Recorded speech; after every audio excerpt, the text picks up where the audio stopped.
Hello, my name is Jean Jose from the University of Miami. We're going to be discussing MRI anatomy of the shoulder, and let's begin by discussing basic osteology.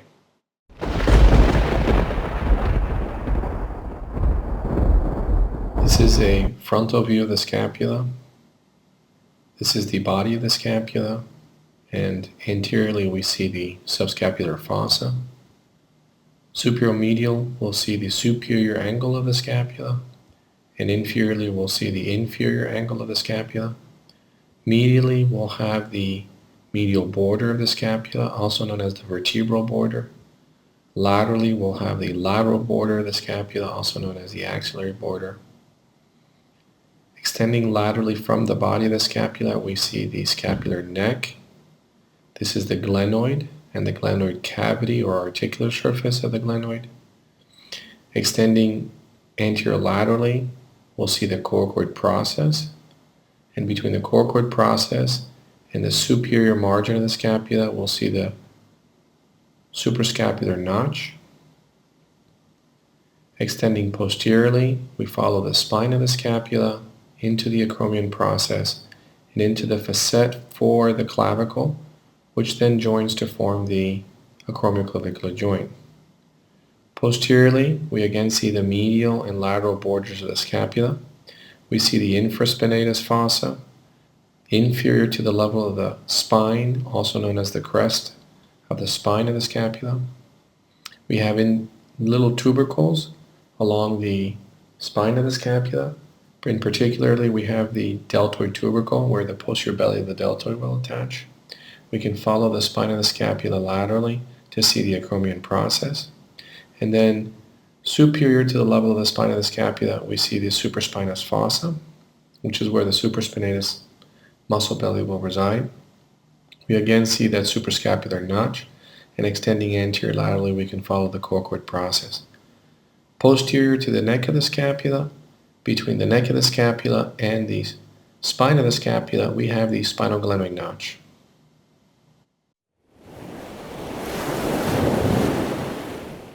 Now, this representation mimics a sagittal MR image.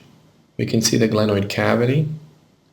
Around the glenoid cavity, you will see on MR the glenoid labrum. Extending anteriorly and laterally from the scapula, we see the coracoid process. We can also see superiorly the supraglenoid tubercle, which is the site of attachment of the long head of the biceps. And inferiorly, we see the infraglenoid tubercle, which is the site of attachment of the long head of the triceps. Extending posteriorly, we see the spine of the scapula, and then as it extends laterally, it will form the acromion process. And all the way inferiorly, we see that inferior angle of the scapula.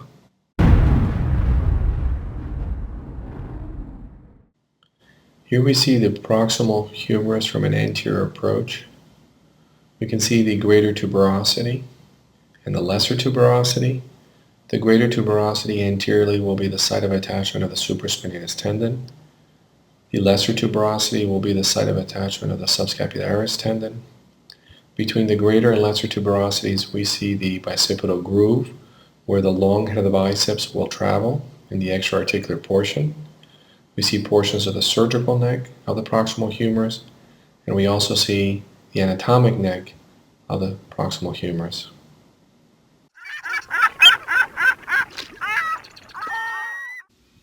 These are coronal oblique proton density MR images of the shoulder. Starting from anterior, we'll review the osseous anatomy. These are ribs. This is the clavicle. This is the coracoid process. If we follow the coracoid process, we can see it attaching into the scapula. This is the glenoid. This is the scapular neck, and this is the body of the scapula. Arising from the body of the scapula and extending posteriorly, we see the spine of the scapula that then laterally forms the acromion process. The acromion process will then attach anteriorly to the clavicle to form the acromioclavicular joint. If we look at the glenoid superiorly, we'll start seeing a bump which is the supraglenoid tubercle, which is a site of attachment of the long head of the biceps. And inferiorly, we'll have the infraglenoid tubercle, which will be the site of attachment of the long head of the triceps. More laterally, we'll have the humerus. This is the humeral diaphysis. This is the surgical neck. This is the anatomic neck. This is the articular surface of the humerus, which is covered by a gray structure, which is the articular cartilage. Laterally, we'll have the greater tuberosity. And as mentioned previously, there are different facets in the greater tuberosity. So we have a vertical facet posteriorly, which is where the teres minor will attach. As we travel anteriorly, we see an oblique facet, which is where the infraspinatus will attach. And then far anteriorly, we see a horizontal facet, which is where the supraspinatus will attach. If we extend further anteriorly, we see the bicipital groove situated between the greater and lesser tuberosities, which is where the long head of the biceps will travel. And then further anterior still, we see the lesser tuberosity and the subscapularis tendon attaching to it. This is a representation of the posterior aspect of the shoulder and scapula. We see the clavicle, which joins the acromion process of the scapula to form the acromioclavicular joint. The acromion extends posteriorly to form the spine of the scapula. The spine of the scapula is going to be the demarcation between the supraspinatus fossa containing the supraspinatus muscle and tendon, and also inferiorly the infraspinatus fossa, which contains the infraspinatus muscle and tendon. Finally, along the posterior inferior aspect, we see the teres minor.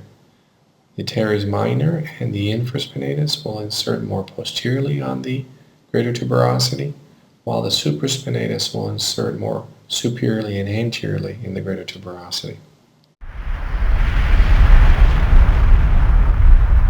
Starting from posterior to anterior, we see portions of the posterior belly of the deltoid, which will attach to the spine of the scapula, as well as to the acromion more posteriorly. We also see portions of the long head of the triceps, which as we follow the long head of the triceps from posterior to anterior, we'll see it attached to the infraglenoid tubercle.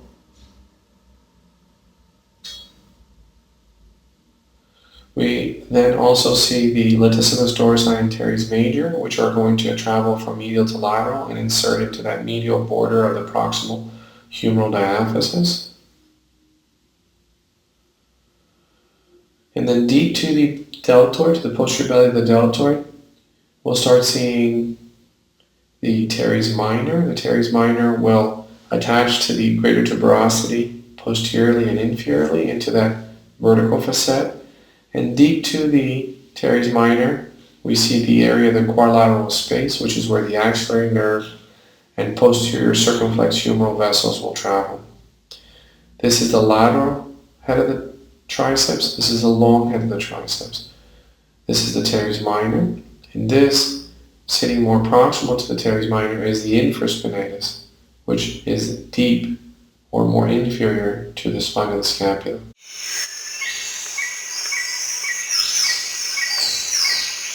So this is a posterior view of the shoulder and scapula.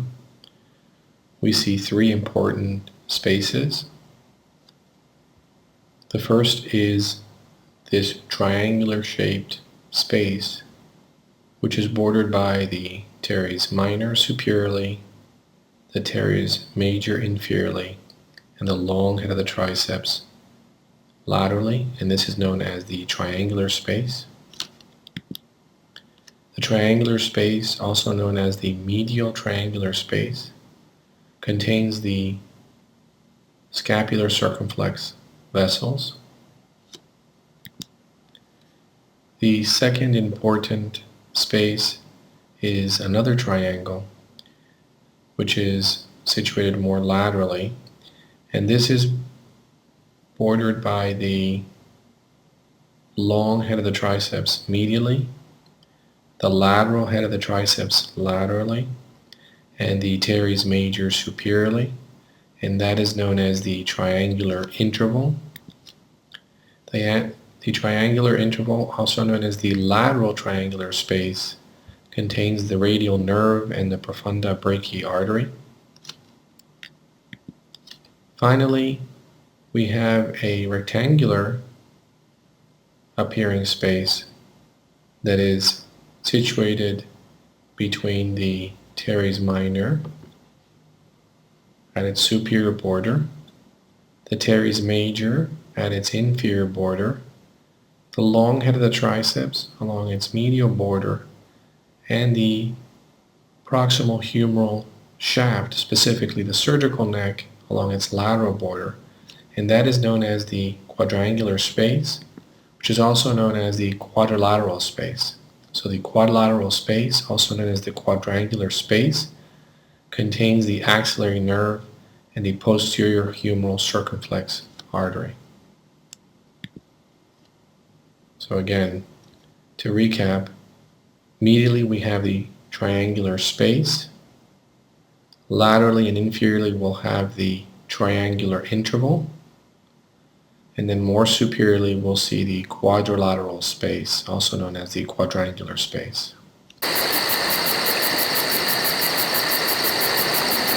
So this is a frontal view of the shoulder, clavicle, and scapula, as well as the anterior lateral chest wall. So we see the pectoralis major muscle. The pectoralis major will have three main heads. It will have a clavicular head that will attach to that medial aspect of the clavicle and then extend laterally to insert into the humerus. We'll have the sternal head that will originate from the sternum and insert laterally into the humerus. And finally, we have a short or small abdominal head of the pectoralis major, which will also travel from inferior to superior in a medial and lateral dimension, also to insert medially in the proximal humerus. Between the pectoralis major and the deltoid, this is the anterior belly of the deltoid, which we can see attaching nicely on the lateral aspect of the clavicle. We have the deltopectoral groove. Through the deltopectoral groove, we will see the cephalic vein traveling, as well as the thoracoacromial artery. The opening is known as the deltopectoral triangle. Superiorly, we see the trapezius attaching both to the clavicle and then laterally onto the acromion process. Finally, we can see portions of the biceps brachii muscle, the long head, which will extend from extra-articular to intra-articular deep to the anterior belly of the deltoid, and the short head, which together with the coracobrachialis, which is situated more medially, they will insert into the coracoid process. Deep to the pectoralis major, which is not pictured here, is the pectoralis minor, which also inserts into the coracoid process. We also see portions of the lateral belly of the deltoid attaching to the acromion.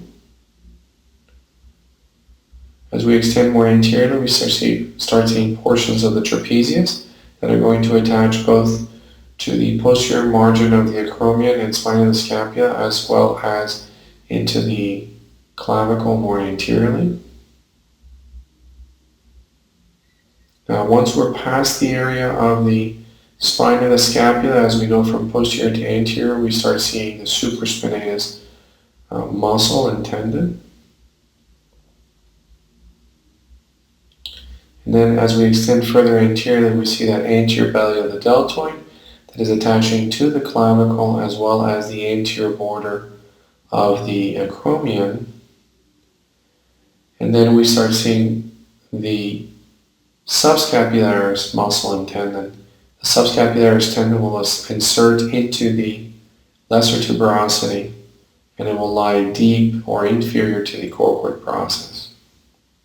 And then finally, all the way anteriorly, we start getting portions of the pectoralis major and minor. So pectoralis major will insert into the humeral diaphysis medially, while the pectoralis minor will attach into the coracoid process. This is a frontal view of the scapula.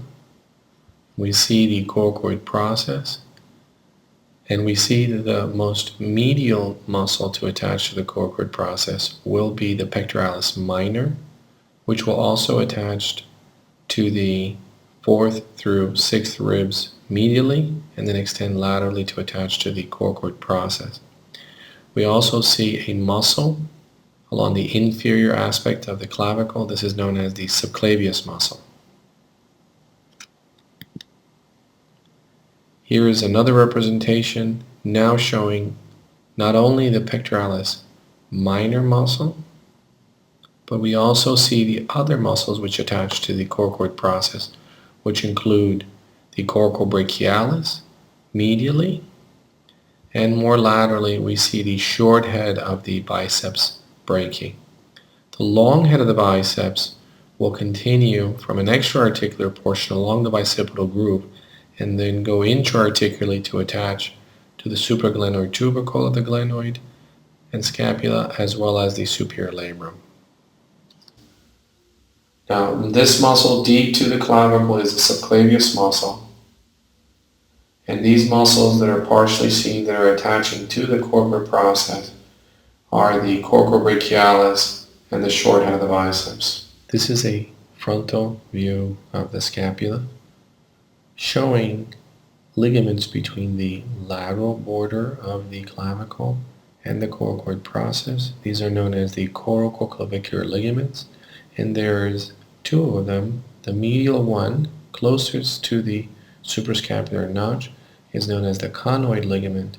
The more lateral ligament is known as the trapezoid ligament. Collectively, they're called the coracoclavicular ligaments. We also see portions of the acromioclavicular joint. Superiorly, it is bounded by the superior acromioclavicular ligament, and inferiorly, it's bounded by the inferior acromioclavicular ligament. In terms of regional ligaments, traveling between the clavicle and the coracoid process are the coracoclavicular ligaments. There are 2 of them. The medial one is known as the conoid ligament, and the lateral one is known as the trapezoid ligament.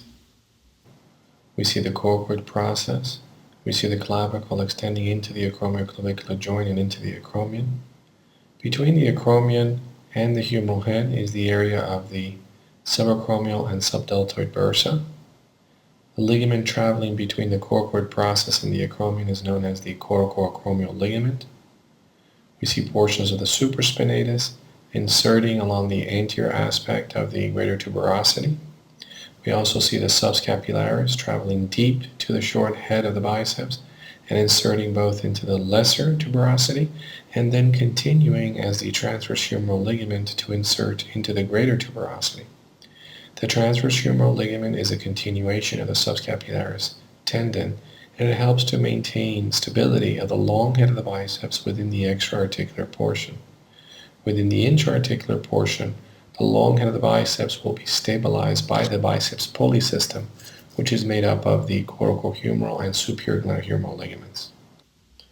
As we extend more posteriorly, we start seeing a ligament that will travel from the coracoid to the humeral head at the level of the rotator interval, and this is the coracohumeral ligament.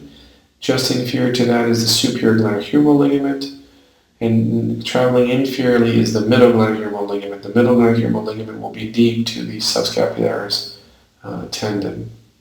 The coracohumeral and superior glenohumeral ligaments are going to be intimately associated with the long head of the biceps at the level of the intra-articular portion and the rotator cuff interval, and will help stabilize the long head of the biceps, forming the Biceps Pulley system. Now, traveling from the coracoid process superior laterally towards the acromion is the coracoacromial ligament. And here is the attachment of the coracoacromial ligament on the acromion.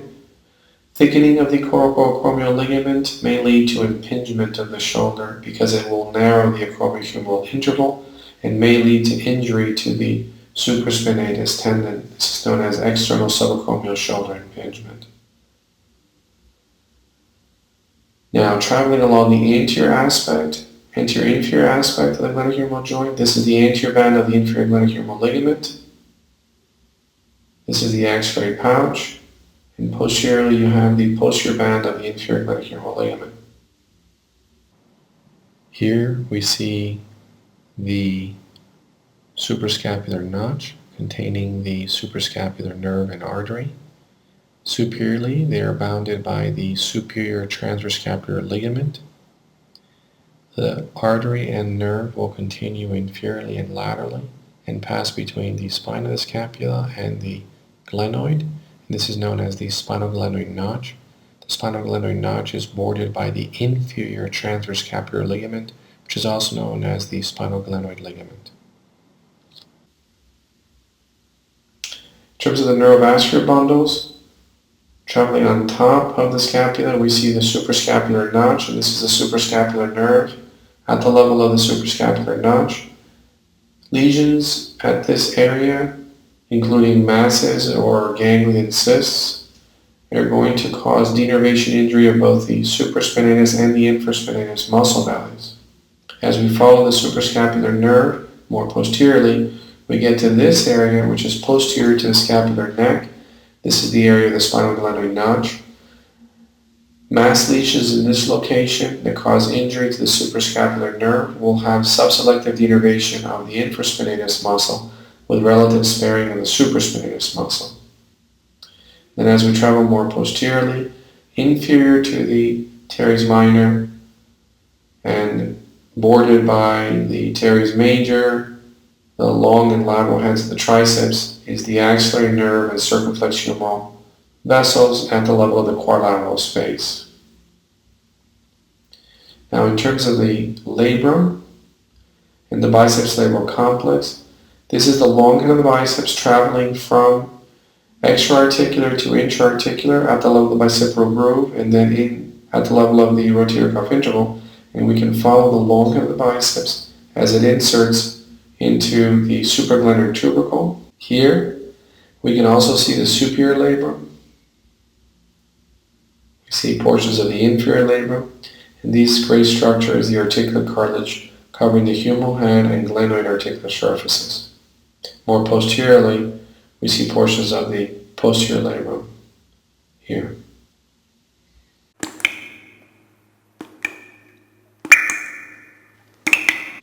These are axial proton density images of the shoulder. This is anterior, this is posterior, this is medial, this is lateral. We're along the superior aspect of the shoulder. So this is the clavicle, and attaching to the clavicle you see some fibers of the trapezius, superiorly and posteriorly. And as we scroll more inferiorly, we start seeing the clavicle. Anteriorly we'll have the anterior belly of the deltoid. We see here trapezius, and then we start getting into portions of the supraspinatus muscle. This is the acromioclavicular joint. This is the acromion. So here's the spine of the scapula blending into the acromion. We see the anterior belly of the deltoid. We also see the lateral belly of the deltoid. And here's the supraspinatus. Now the supraspinatus will have two myotendinous junctions. Anteriorly it will have a more medial myotendinous junction, so it will have a longer tendon, while posteriorly it will have a more shorter myotendinous junction, so the muscle fibers will travel closer to the greater tuberosity along the posterior aspect of the supraspinatus.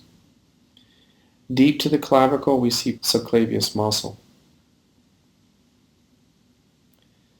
As we extend more posteriorly, we see the posterior belly of the deltoid. Here again is the lateral belly of the deltoid, and this is the anterior belly of the deltoid. We see portions of the humeral head. We're cutting through the area of the rotator cuff. We see the coracoid process. And again, here is the spine of the scapula that's going to blend into the body of the scapula. This is an axial CT arthrogram image at the level of the superior aspect of the humeral head. We see the superior labrum, and attaching to the supraglenoid tubercle and the superior labrum is the long head of the biceps tendon. More medially, we see portions of the superior glenohumeral ligament that originates at the level of the base of the coracoid process. So superior glenohumeral ligament, long head of the biceps, humeral head, superior labrum, and portions of the supraglenoid tubercle. The coracohumeral ligament will travel in this direction between the coracoid process towards the humerus to form part, together with the superior glenohumeral ligament, of the biceps pulley system. This is portions of the glenoid and the scapular neck. Now, in this image, we see the superior glenohumeral ligament going towards the rotator interval, and we'll start seeing also the middle glenohumeral ligament that's going to be traveling towards us. We also catch portions of the coracohumeral ligament that's traveling there. Again, the coracohumeral ligament and superior glenohumeral ligament will form the biceps pulley system. We see portions of the articular cartilage along the glenoid and the humeral head. Traveling more inferiorly, we have the subscapularis muscle and tendon attaching to the lesser tuberosity. This is the long head of the biceps, and the long head of the biceps is located within the bicipital groove, and the bicipital groove is stabilized by the transverse humeral ligament, which is in essence the continuation of subscapularis tendon fibers that extend beyond the lesser tuberosity and go into the greater tuberosity. Here's the glenoid, and this is the neck of the scapula, and we're getting into the body of the scapula here. So posteriorly, we see the infraspinatus muscle and tendon attaching posteriorly on the greater tuberosity, just inferior to the level of the spine of the scapula. As we travel more distally, we start catching portions of the teres minor. Again, this is subscapularis. From the inferior aspect of the coracoid, we see three muscles that attach to the coracoid process. This is the pectoralis minor. And then more inferiorly, we see that conjoint attachment of the coracobrachialis and the short head of the biceps. So this is the short head of the biceps, this is coracobrachialis, and that's the long head of the biceps. And we again see portions of the pectoralis minor attaching there. This is pectoralis major, and between the anterior belly of the deltoid and the pectoralis major, we see the deltopectoral groove containing the cephalic vein, as well as portions of the thoracoacromial artery. Traveling along the inferior aspects of our series, we see the long head of the triceps. Long head of the triceps will attach to the infraglenoid tubercle here. We also catch portions of the quadrilateral space on our axial images. This is the axillary nerve with the posterior circumflex humeral artery and veins, and this is the area of the quadrilateral space. This is our axillary neurovascular bundle, and here is our continues medially to form the subclavian neurovascular bundle. So again, this is the coracohumeral ligament, this is the superior glenohumeral ligament, and traveling inferiorly you'll see the middle glenohumeral ligament that is deep to the subscapularis tendon. As we extend more inferiorly, we start seeing the anterior band of the inferior glenohumeral ligament, the posterior band of the inferior glenohumeral ligament, and then along the far inferior aspect, we see the axillary pouch. Now, the glenoid labrum is this black triangular structure that is around the glenoid articular surface, and we name it depending on its location. So inferiorly it will be known as the inferior labrum, anterior inferiorly is the anterior inferior labrum, posterior inferiorly is the posterior inferior labrum. As we extend more superiorly, we see the anterior and posterior labrum. This gray is the articular cartilage. More superiorly, we see the anterior superior labrum and the posterior superior labrum. And then finally, we see along the far superior margin, we see the superior labrum here, and one click higher, we'll catch the long head of the biceps entering the rotator cuff interval here to attach into that supraglenoid tubercle and superior labrum. So this is the long head of the biceps on our axial images, and we can follow that distally here. This is the area of the rotator cuff interval. And then as we extend further distally, we see the bicipital groove with the transverse humeral ligament and the long head of the biceps within the groove. Traveling from medial to lateral above the level of the Scapula, we see portions of the suprascapular notch, and these lines represent the suprascapular nerve, and if we follow it more inferiorly, we see the spinal glenoid notch and the suprascapular nerve at the level of the spinal glenoid notch. Now in terms of the rotator cuff, along the anterior margin of the greater tuberosity, we see supraspinatus tendon attachment here. More posteriorly, we'll see the infraspinatus, and then more anteriorly, we'll see that subscapularis into that lesser tuberosity.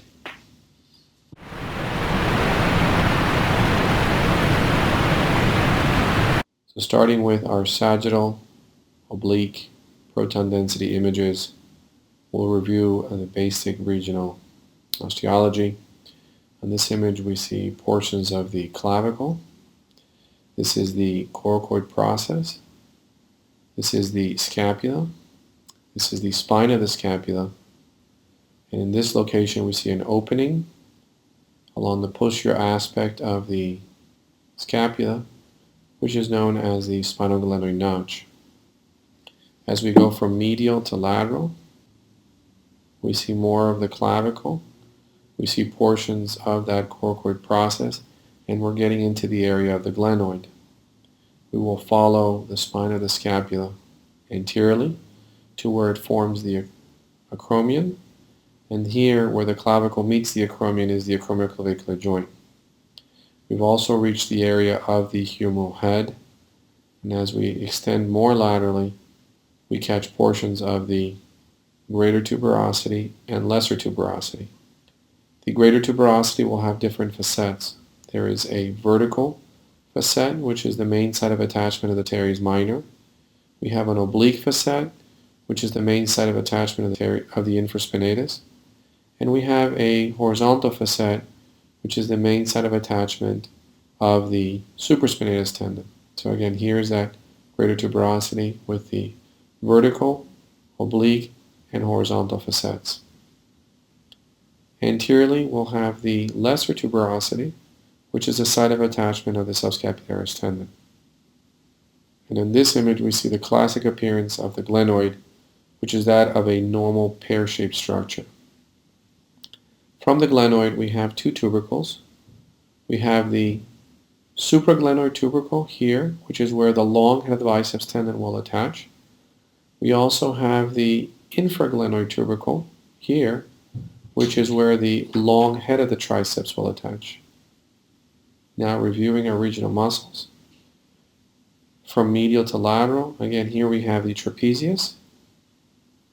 Posteriorly attaching to the spine of the scapula, we'll have the posterior belly of the deltoid. More inferiorly, we see portions of that long head of the triceps that will attach to the infraglenoid tubercle.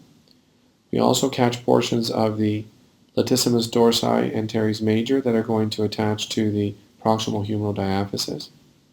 We see the subscapularis muscle, the supraspinatus, the infraspinatus, and the teres minor. As we then extend from medial to lateral, we see the site of attachment of the long head of the triceps into the infraglenoid tubercle. We continue seeing that posterior belly of the deltoid attaching to the spine of the scapula. We're starting to get into the area of the deltopectoral groove, and so we see portions of the pectoralis major. This is the anterior belly of the deltoid, which will attach into that lateral third of the clavicle. And traveling in the deltopectoral groove is the cephalic vein and thoracoacromial artery. We also see muscles attaching to the coracoid process, and they will include the pectoralis minor, the coracobrachialis, and the short head of the biceps. Here. So in this image we see the subscapularis tendon attaching anteriorly into the lesser tuberosity. We see the supraspinatus tendon attaching to the horizontal facet of the greater tuberosity. We see the infraspinatus tendon attaching to the oblique facet of the greater tuberosity, and we see the teres minor attaching to that vertical facet of the greater tuberosity. Now notice that the teres minor will have a both tendon and muscle attachment to the posterior aspect of the greater tuberosity.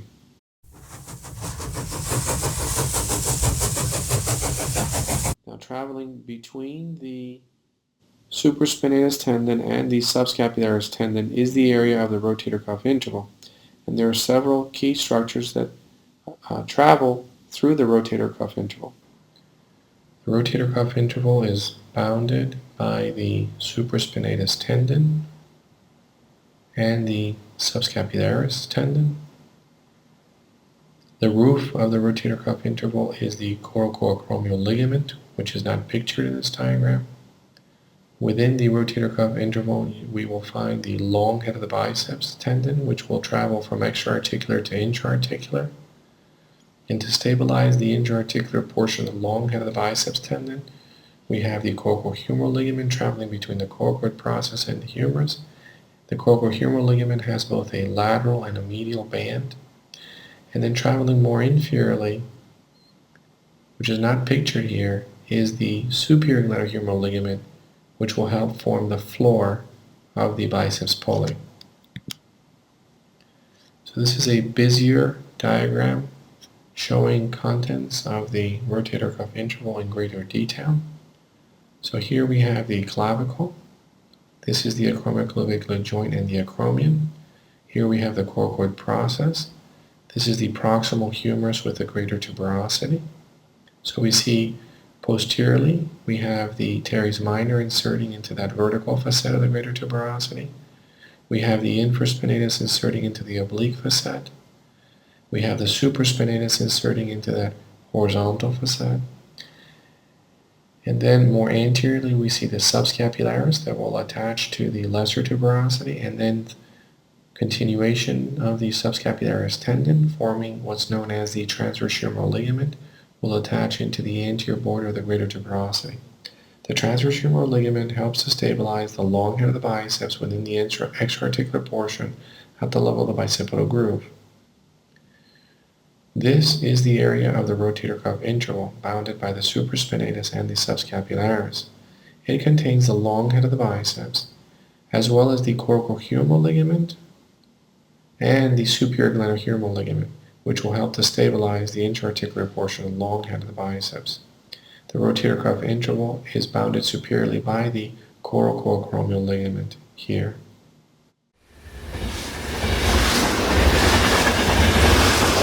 Look on MR and on cadaveric specimens, digital images, we will see that the coracohumeral ligament, the long head of the biceps, and the superior glenohumeral ligament will appear differently depending on how medial to lateral in location we are.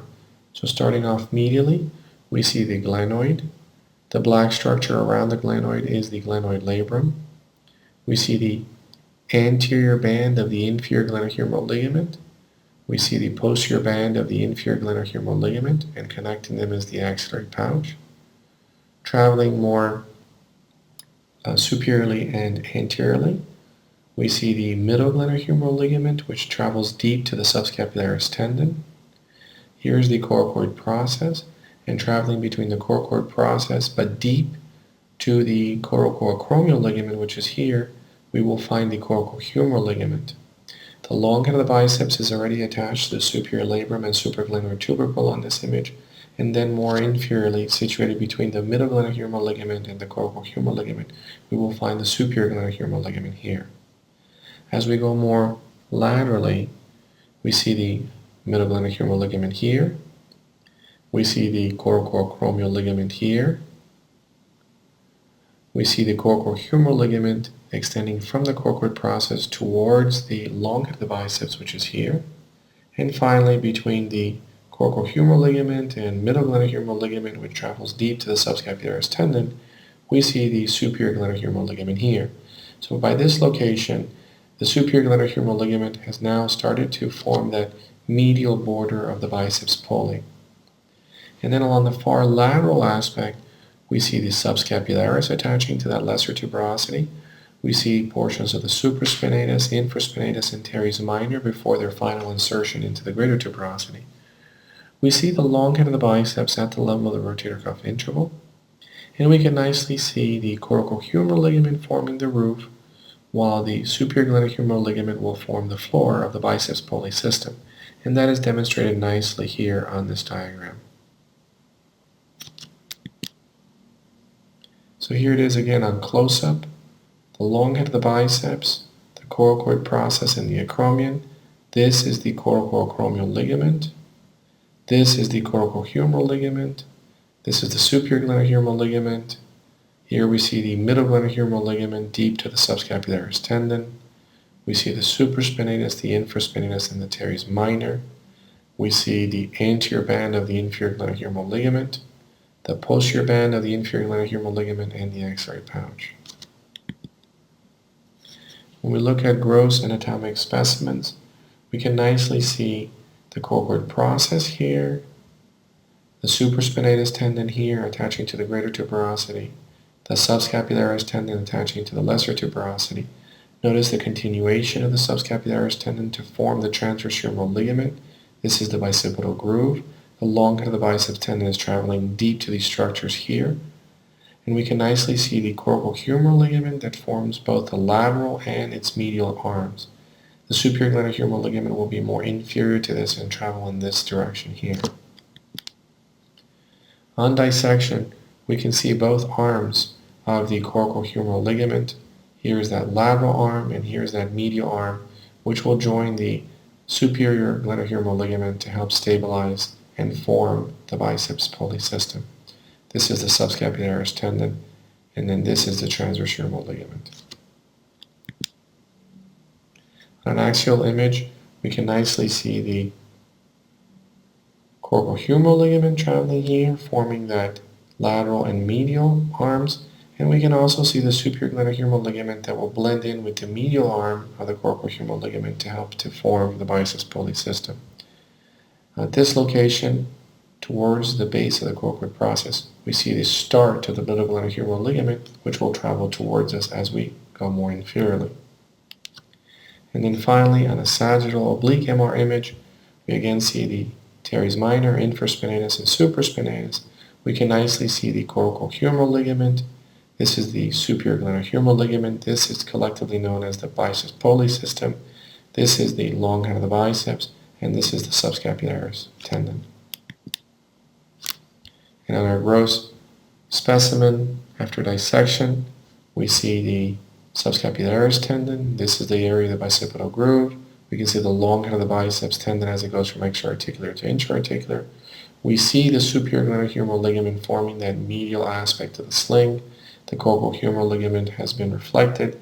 We also see portions of the middle, the medial arm of that coracohumeral ligament here. The lateral arm has been reflected. And here's a nice diagram showing again the coracoid process, the coracohumeral ligament, the superior glenohumeral ligament before they form the collective sling. This is the long head of the biceps, subscapularis, supraspinatus, infraspinatus, and teres minor. We see the middle glenohumeral ligament, the anterior band of the inferior glenohumeral ligament, the posterior band of the inferior glenohumeral ligament, and the axillary pouch. And here it is again. The glenohumeral ligaments are known as capsular condensations because they are thickenings of the glenohumeral joint capsule. So we nicely see the glenoid labrum, the glenoid fossa containing articular cartilage, the long head of the biceps inserting into the superior labrum as well as the supraglenoid tubercle. We see the coracoacromial ligament traveling between the coracoid process and the acromion. Deep to the acromion, we will see the subdelta subacromial bursa. Here we have the superior glenohumeral ligament, the middle glenohumeral ligament traveling deep to the subscapularis tendon, and then the anterior and posterior bands of the inferior glenohumeral ligament with the axillary pouch.